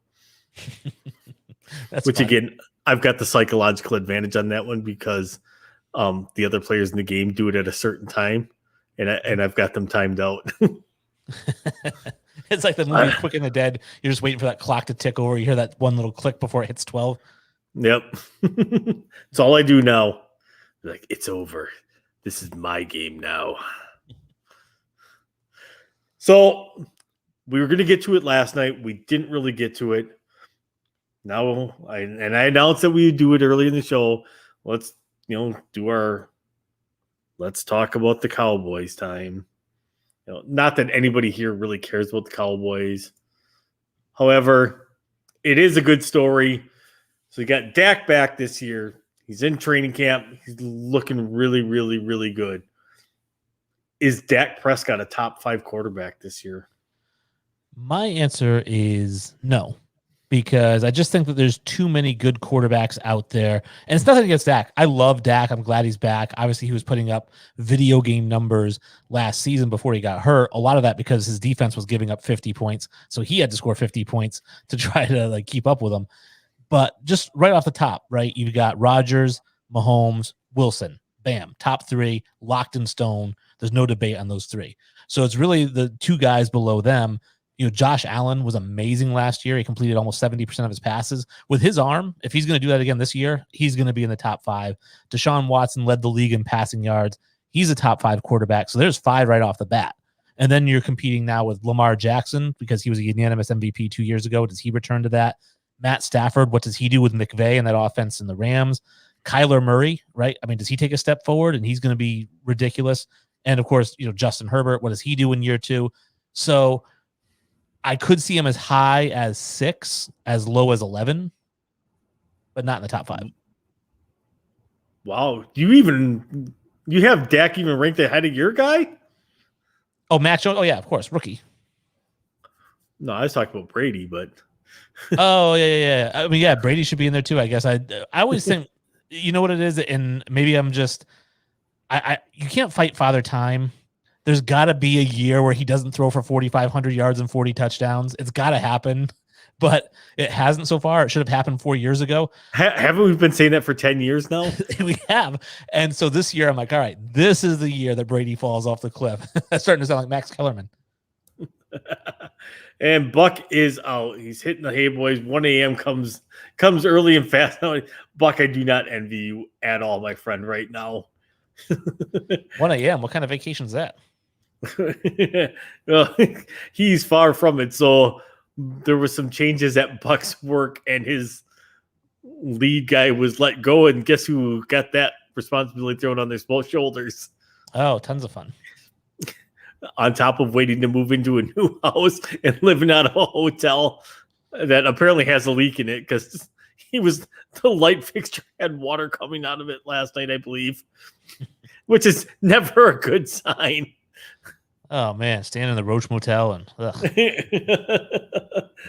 oh, the Buckheisters need to they could literally have their own reality TV show based off a 2-week stretch. So now the next question for Dak this year, because I'm going to agree with you. I don't think he's a top 5. I think it's even a stretch to put him top 10 even, actually. And I'm going to agree. He's in that 11 to 15 range for me, probably closer to 11. Because he is a phenomenal quarterback. He is good. But the NFL is loaded with quarterback talent right now. I mean, I'm not going to you got Cam Newton there. I'm just kidding. I mean, not not all the quarterbacks have the weapons that he has. So, I mean, that's why I think he could throw for 40 touchdowns. I don't want to step on your toes. We'll get to that one. But he's going to put up he could put up top 5 numbers. I just don't think he will. Right. Which, lead us into the next segment about that then. Yeah. So the next segment is, do you think he will throw 40 touchdowns this year? I absolutely 110% think he will. He was on pace to do it last year because I don't think that defense is any better than it was last year. And if anything, I think they maybe got a little bit worse. They had a good draft, but Leighton Vander Esch is always hurt. Jalen Smith may not even be on the team after this preseason. He's a prime candidate to get cut, which could come down to one of the more surprise cuts of it. I mean, it could be even Leighton Vander Esch that gets cut. I don't think either one of those are with the team next year because they're going to try to overhaul that defense. I think that defense is still going to be terrible this year, and they're going to be playing it. Like, you're going to see a lot of 404 or 5 touchdown games from Dak Prescott this year because they're going to be playing from behind and they're going to be wheeling it, and he'll throw it for, 55 or 60 times a game. So I think 40 touchdowns is definitely within the realm of possibility for Dak Prescott. I think it's within the realm, but I'm putting the over-under at 36.5. I think 37 is a good number for him. It could be 36. I think he's going to be right in that range, just shy of 40. Only 3 guys threw for 40 touchdowns last year. I think Brady, Rodgers, and I don't know if Mahomes was the other one. There were 3 people that did it, though. And it's not something that gets done all the time, no matter how bad your defense is. Actually, all 3 of those guys had decent defenses. So it's one of those things. I just don't see him putting up 40. I love his receiving core. I love, obviously, he has Dak back there who can take some pressure off him. He doesn't have to throw it 100 times. But have you seen Mike McCarthy coach? He doesn't run the ball. Well, he always says we need to establish the run this year, and he never does. And that's where I've said that. Like, that's why I think Dak throws over 40, because he's still going to put it up a ton of times because McCarthy will abandon the run at the first sign of any kind of trouble. Well, this is where it would be a bad move, which wouldn't surprise me. But I'm going to say that if he throws 35 touchdowns, I think he has 10 picks. He's going to have a good year. If he throws 40 touchdowns this year, double it to 20 picks. I could see that. I could 100% see that. Just because, like I said, that defense is going to give him a ton of points. I think that defense is still pretty leaky. A lot of people are like, they had a great draft. Yes, I agree. They had a great draft. They had a couple of really good picks. I mean, defensively, they may be set, but that's 3 years down the road when they all kind of get going and they get gelled. They are down 2 starting cornerbacks. So, you replaced Byron Jones last year, and I don't remember who their other corner was, but their other starting corner left this year. So, what if you're putting that Jordan Lewis is going to be my number 1 corner, you're already in trouble. Right. Well, I think they have a Trevon Diggs, right? Is one of their starting corners. Is it Diggs? Is he a corner or safety? A corner, I thought they drafted him last year. But Micah Parsons is going to be phenomenal. I think that he's going to be right off the bat one of those guys who rookie year has a Darius Leonard type of rookie year, has an Aaron Donald type of rookie year. He's a really great player. I'm not sure. Yeah, Jabril Cox, I think, is a guy who's going to take a little bit of time to develop. He's a project player. So I agree. I think their defense is going to be tough. I don't think it means that he throws for more touchdowns. I think it means that they lose by more touchdowns. Which means he'll throw more touchdowns because the other team will be playing garbage time. Well, he'll throw it more, but I don't know if it'll result in touchdowns. No. I kind of liken Dak Prescott a lot to and I will say Buck is almost 100% correct on this. I liken Dak to Russell Wilson. Every year he starts off hot and then cools off as the season goes on. Yeah, well, I mean, if you get buried, but he shouldn't because he's had the best offensive line forever. But that's Russell Wilson's problem, is that the guy is 5'9" and he gets absolutely stampeded, all season long. So by the end of the season, he's got nothing left. We'll see if Dak can keep it up. Again, we saw it through the first few games. Then he got hurt, unfortunately. Does he come back out game 1 and throw for 400 yards and 4 touchdowns? Or does he come out and throw 50 times with 4 picks? I mean, we don't know because we've only seen him do it for 4 or 5 games. Right. Yeah. I don't know. I just I don't see a lot of optimism for Dallas this year. And just because I watched McCarthy coach for a lot of years, and he should have been fired about 4 years before Green Bay fired him.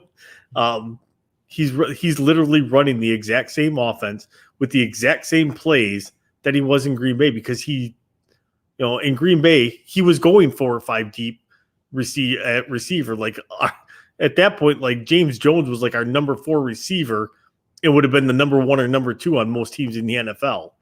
And, you can run those plays over and over and not change things up when you have that kind of talent at receiver.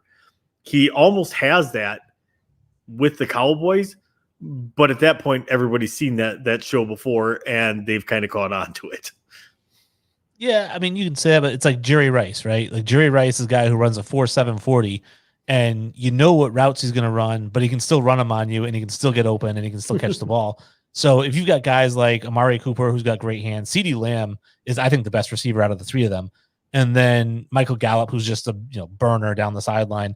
He's got weapons. I think that it really does come down to the defense, but I think any quarterback, I don't care if you're Tom Brady, I don't care if you're Aaron Rodgers, I don't care if you're Dak Prescott. You have to throw the ball 40 or 50 times a game.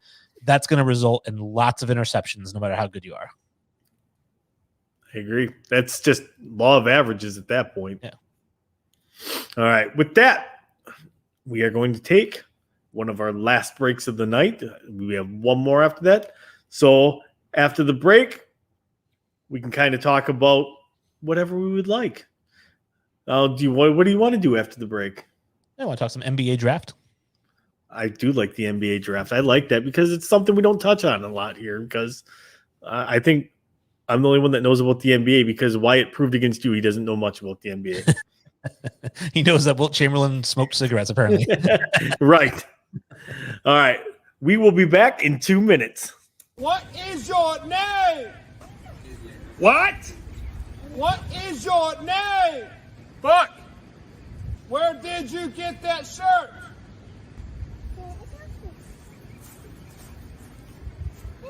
It's funny that you should ask that.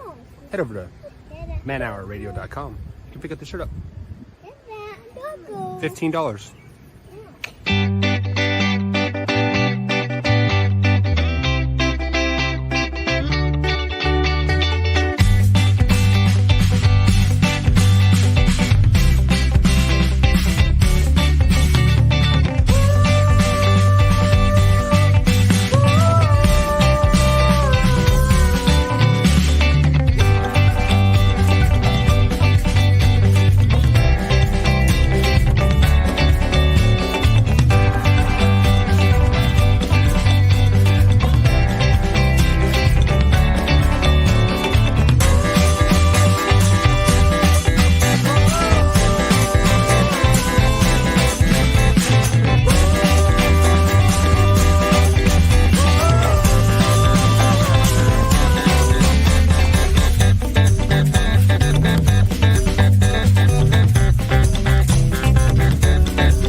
Again, that really bugged me to see the "we" back. Like, I want to go complete grammar Nazi on that one and be like, we're back. We're.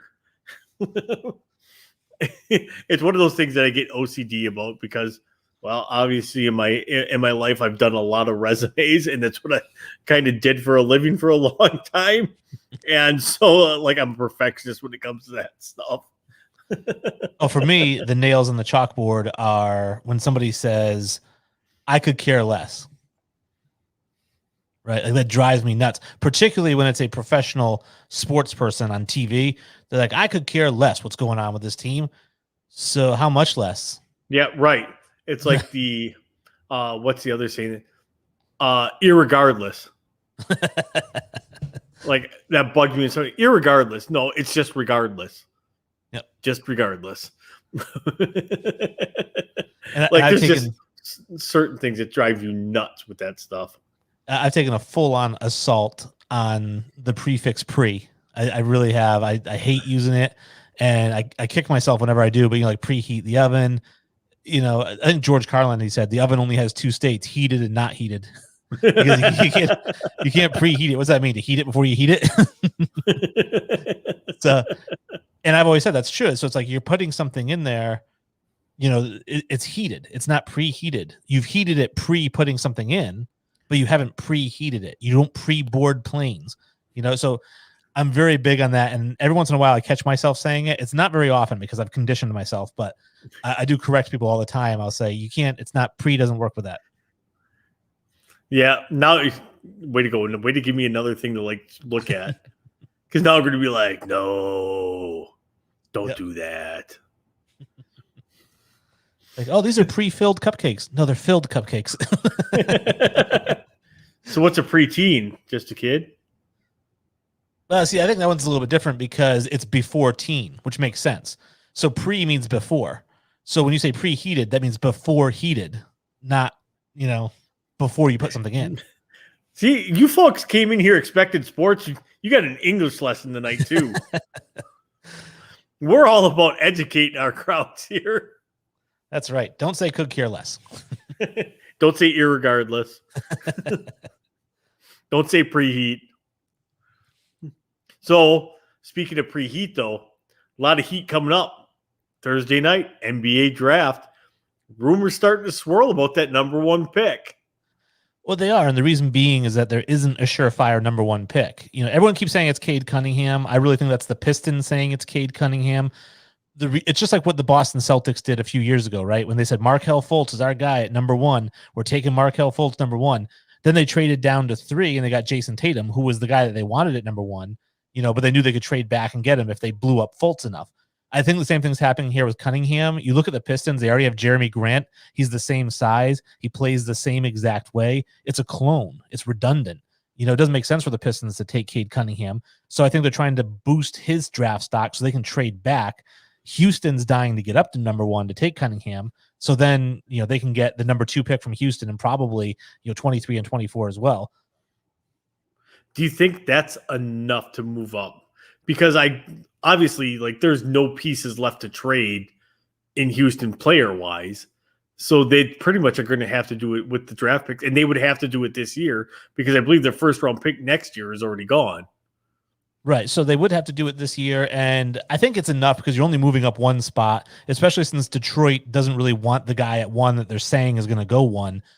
The rumored trade that had gotten thrown out there, again, it could have been thrown out by Detroit just to sweeten the pot, but the rumor was that Oklahoma City had offered the number 6 pick and Gregarious, they'd offered over to, I'd take that all day long. Don't even blink and just take that.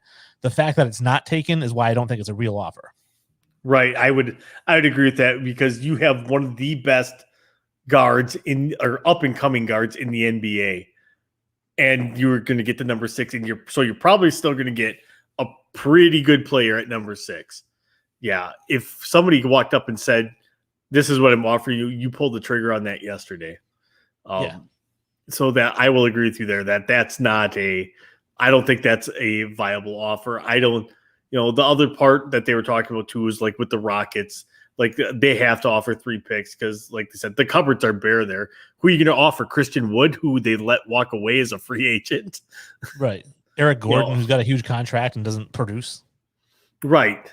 So they don't have anything player wise that I don't know anybody would want. Well, maybe another. I was really mad when the Bucks let Christian Wood walk away. So, but. Well, I think it really depends on what Houston's plan is going forward. Is Houston in straight, full-out, all-on rebuild mode, and that's why they want number 1? Because if they are, I'll trade number 2 and John Wall, and I'll give you number 1. I would do that there again. Yeah, I would do that in a heartbeat because John Wall would essentially be a stopgap there. You get the number 2 pick, so at that point, I'm just taking one of the Jalen's. Yep. So probably Green, because if you're going with John Wall, you're not going to take another point guard. Right. Yeah, but John Wall's probably not going to be a long-term answer at that point. He's getting to that point where all of a sudden he's going to start getting shipped around. He's not the player he was. I thought he was great last year. I mean, he just needs the right pieces around him. And what is it you expect him to do is my question, because he's not a shooter, right? Like, he's a penetrator. He's going to get to the rim, and he's an assist guy. So he's going to dish it out quite a bit.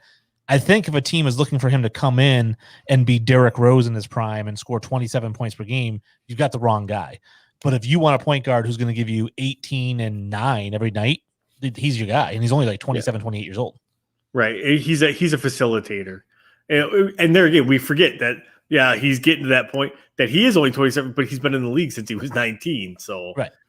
And that's injuries. For me, it's more like the injury concerns are going to start to mount up, and are they going to catch up to and become post-knee injury D Rose? Yeah. Well, see, I think that, so a lot of the talk, the up-and-coming name that we're going to hear a lot in the next few days is Evan Mobley out of USC.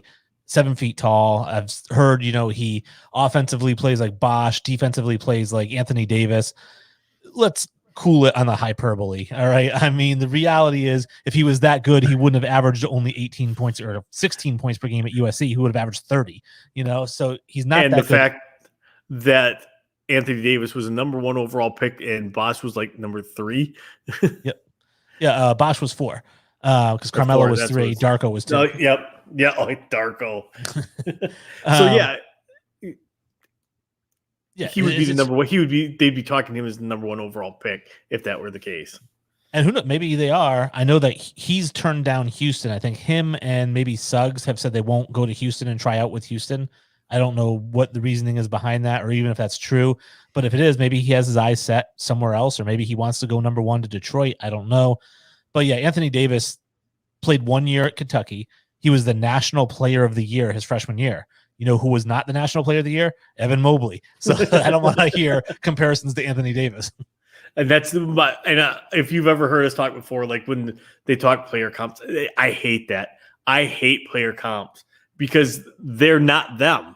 They're their own player. Like, I get it. It's a buzzword thing. It's something to stir things up. It's to get fan bases riled up, either good or bad. I can't stand it. Evan Mobley's going to be, who's going to get compared to? Evan Mobley, because that's who he is.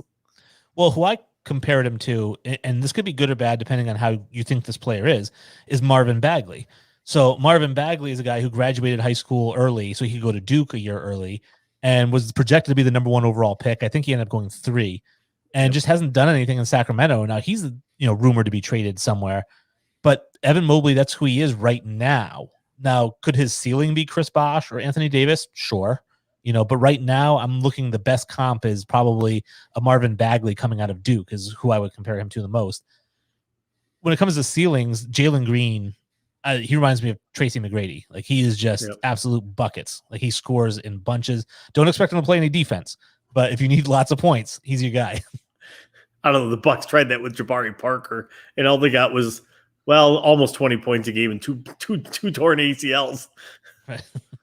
Yeah, so it depends on the game. I mean, Jabari Parker, too, was a below-the-rim guy. He's 6'8", and he was kind of like a back-to-the-basket 6'8". He wasn't like Jalen Green is an explosive, stick-your-armpit in the rim kind of guy. Like, he's going to be just fine, barring any sort of knee injuries. My favorite player in this whole draft, I think, is Jalen Suggs out of Gonzaga. I think he reminds me of Jason Kidd. He is going to be so, so good. Whoever picks him, that's the guy who should be number 1. When we look back 10 years from now, it's going to be like, man, Jalen Suggs went 4th or 3rd. You're like, I can't believe they passed on him. Yeah. And for me, I am pulling very hard for whatever reason. I don't know why. I am pulling for Evan Mobley to just be amazing out of this draft. Like, I just really, I've always got a soft spot for big guys. I don't know why. It's like, I always want them to just go out and succeed and dominate in games. Maybe it's just because I'm like, I miss the 80s and 90s when centers would go out and dominate games and just destroy people in the paint.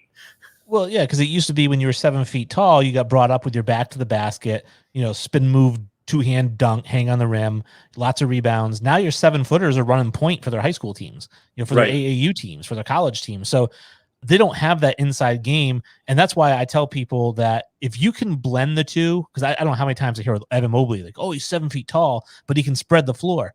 No, he doesn't spread the floor. He can only play at the 3-point line. Like, he can't play with his back to the basket. And that's a problem at 7 feet.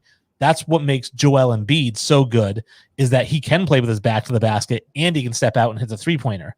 Evan Mobley can't do that. Maybe if he puts on 35 pounds. It's the unsung thing that I will say from this NBA Finals was the fact that Lopez could bang inside because he could cause havoc and then pop outside and still hit some threes. Is he as dangerous from threes as he was a couple years ago? No, but he could still hit them. But when they would toss the ball inside to him, there was nobody touching him inside. The Suns had nobody to match up against him inside. Isn't it scary to think that if Shaquille O'Neal at 21 years old was in this draft, he'd probably be the 20th pick because of the way he played? Absolutely. And it's like, Wyatt likes to play that what if game. Like you saw, like you got into it with him. Like, you want to play the what if game. And it's like I said, though, if you put Steph Curry in the league in the 90s, he's a bench player that comes off to shoot threes, and that's it. Like, you're comparing him to Craig Hodges. I don't think so. I mean, he's a really good player. I'm more comparing him to like his dad. Like, his dad was a 3-point specialist. Well, his dad didn't have his handle. That's also true. But his dad could shoot the lights out of a gym. Right. I mean, so can Mark Price. So there are those guys who are just straight shooters. But Steph Curry has handles like Iverson, and he can shoot from 45 feet deep. And I don't even think his dad could do that. Not even Bird could do that. His range is like something we've never seen before. And he only needs a quarter of a second to get a shot off, a quarter of a millisecond to get a shot off. I don't know how many times I've seen him cross over dribble, behind the back dribble, just pull up with a 7-footer draped all over him. And as long as the ball gets out of his hand, you're toast. I mean, he's such a good shooter. I don't think we've ever seen anything like it. I disagree with that one. I'm going to disagree just because I don't know, for whatever reason, like I said, I have a big soft spot for the big guys. I hate guards. Oh, wow. See, I love all players.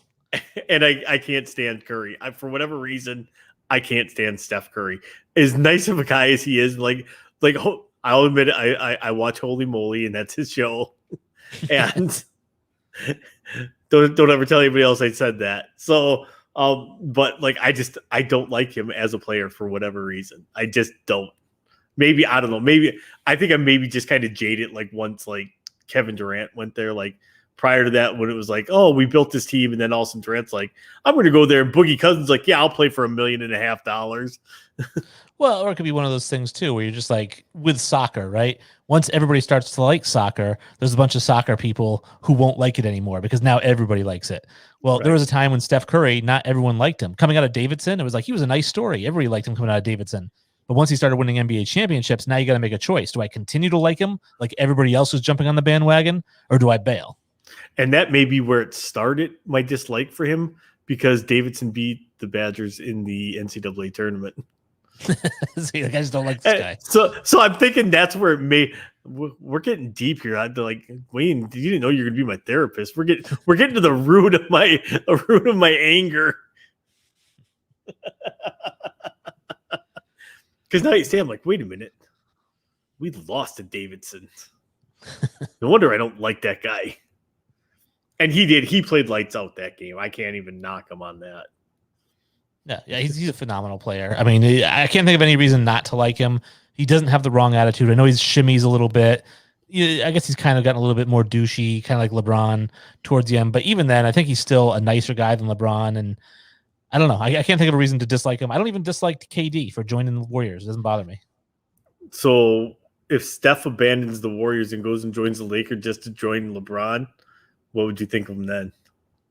I'd be disappointed if he said that was his reasoning, I guess. But again, I dislike LeBron more than I dislike Curry. I can't fault anybody for going and joining with LeBron or wanting to win a championship. I'm pro super team, by the way. I love super teams. And anybody who says they don't like super teams, don't ever say the name Bill Russell to me ever in any discussion, because he played on the first super team, the biggest super team of all time. My team won an NBA title, and they weren't really a super team. Which team was that? The Bucks.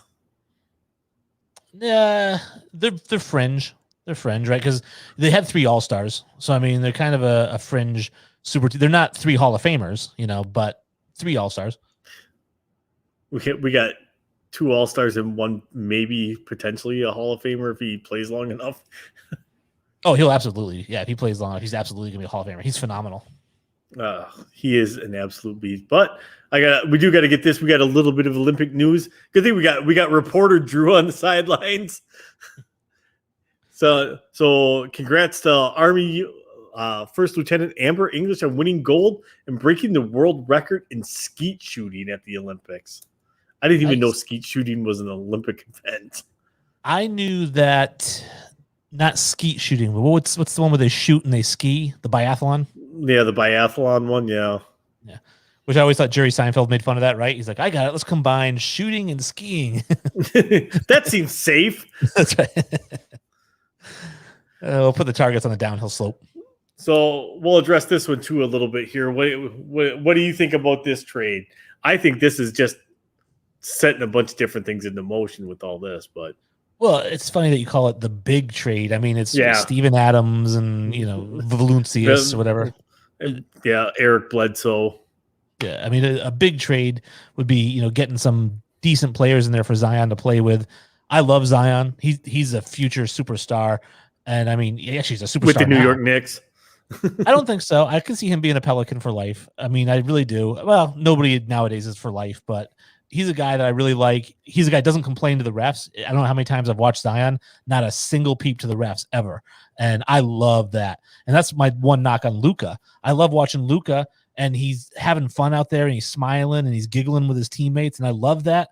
But that guy whines more than anybody in the league to the referees. That is my biggest complaint with the NBA as a whole. Is they look at the ref like. And it bugs me because the Bucks did it a lot in the finals. And I'm like, don't be that guy. Don't be that guy. But now you brought up an interesting name. You brought up Luka. Dropped 48 the other night for Slovenia. Yep. Are they a legitimate threat to win a medal? They're to win a bronze or something maybe, but I don't think that they have enough firepower to get past Spain and France and some of these other powerhouses. Who knows how US is going to do? I'm still waiting just because like I said, he's the world's biggest D-bag.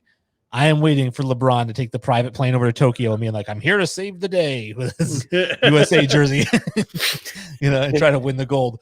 But I don't know how anyone's going to do. I don't think that Slovenia, who made their first Olympics in their history, I don't think they're going to compete for a medal. But I do love watching Luka play. I mean, how fun is he to watch? He's a walking triple-double. He's only 20 years old or 21 years old. The guy was the MVP of the Euro League when he was 16. Yeah, it would be a great story if they won the gold. It would kind of just cap everything off, and obviously would put his already unreal marketing ability worldwide on another level. To be like, this guy took his team to the Olympics and a gold medal. So one other thing before we go further with Luka, I do want to address one more thing. I got to say, good job to the Philippines. I think it was the first ever medal they've ever won today. Oh, wow. And don't quote me on that. It was either the first ever medal or the first gold medal that they've ever won today. I want to say, because we play a game called Liar Liar on here where 2 things are a lie and 1 thing's a truth, which is actually a flip of how I've always played the game, where it was always 2 truths, 1 lie. Either way, yeah, same idea. So, but that was actually one of Wyatt's things about what team or what country has never won a gold or won a medal. Mm-hmm.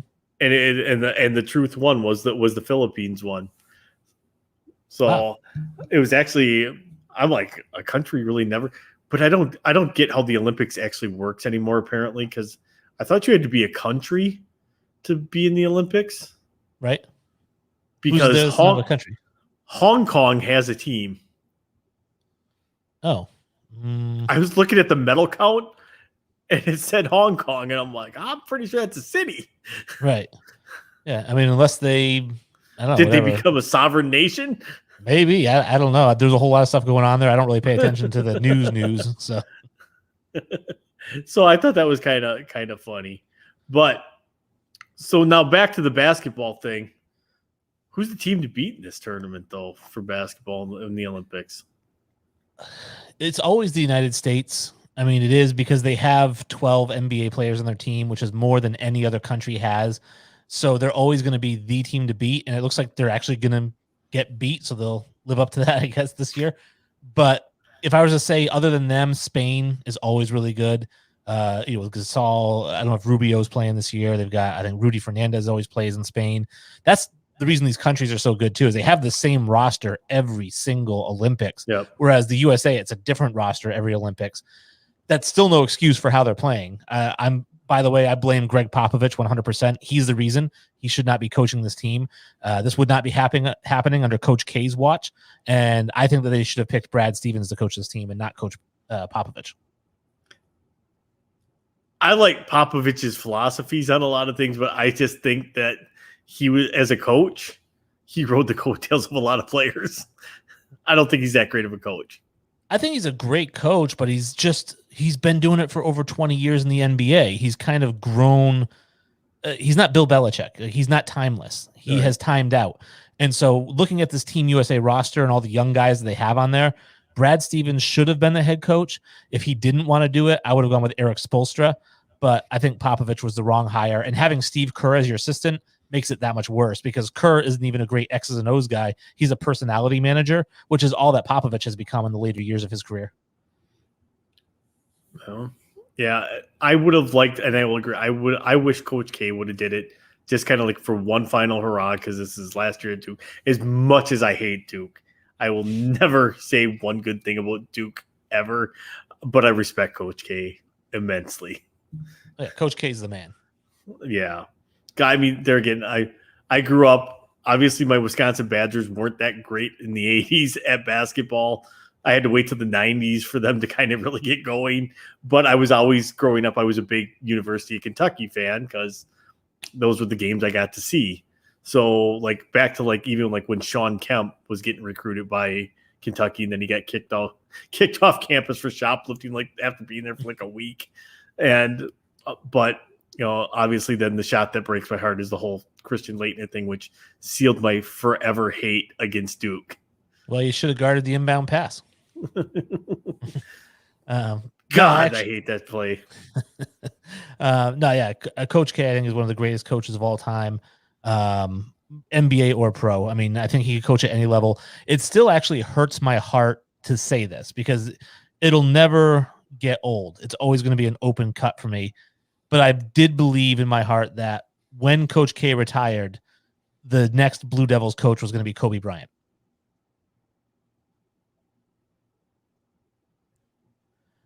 I mean, did you think Kobe wanted to get into coaching though?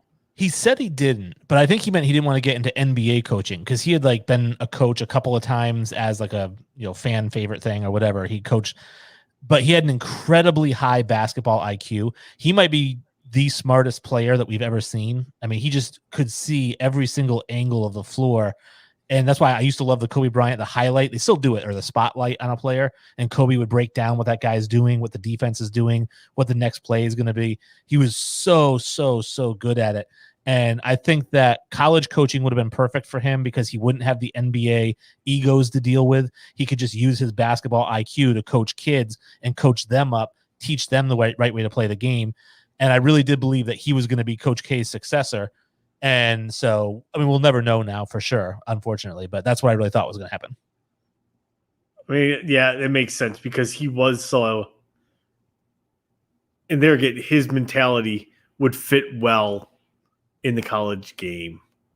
Mm-hmm. Like he had that factor. As much as I did not like Kobe, like I said, I'm an underdog guy, so I did not like Kobe as a player, but as a person, again, I mentally respected him and his acumen and his basketball IQ.